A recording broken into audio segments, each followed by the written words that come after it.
घटनार अभियोगकारिणी शिशिरा चौधरी परिवार सह शहीदनगर थाना अंचल रुहति। गत 11/7/2023 तारिख दिन प्राय रात्र 9टा समय से एक कार्यक्रम जोगदान सारी घर को फेरिबा बेले चांदीभंडा निकट में पति मेडिसिन स्टोर सम्मुखें दुई अभियुक्त टिकी ओरफ सर्वेश्वर गच्छायत और गुलू ओरफ बुलू नायक एक कला रंगर मोटरसाइकेल पछपाखर आसी से पिंधिथिबा एक सुना चेन को लकेट सहकारे छिंडाई नहीं घटनास्थल फेरार हो जाते, जार आनुमानिक मूल्य प्राय 40,000 टंका।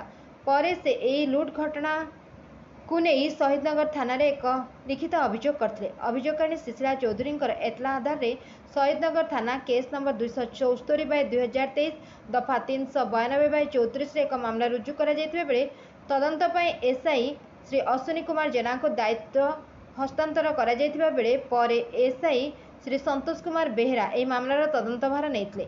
उभय तदंतकारी ऑफिसर यह मामलार सठिक भाव तदंत करने सहित परवर्ती पर्यायर अभियुक्त टिकी ओरफ सर्वेश्वर गच्छायत और गुलू ओरफ बुलू नायक को गिरफ्त कर सक्षम होते।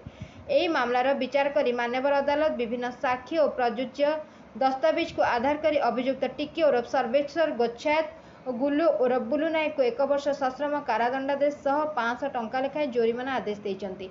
यह मामला को सरकार तरफ सहकारी पब्लिक प्रोसिक्यूटर श्री कल्पतर साहू श्री सरोज कुमार स्वाई एवं श्रीमती सबिता चौधरी परिचालना करते।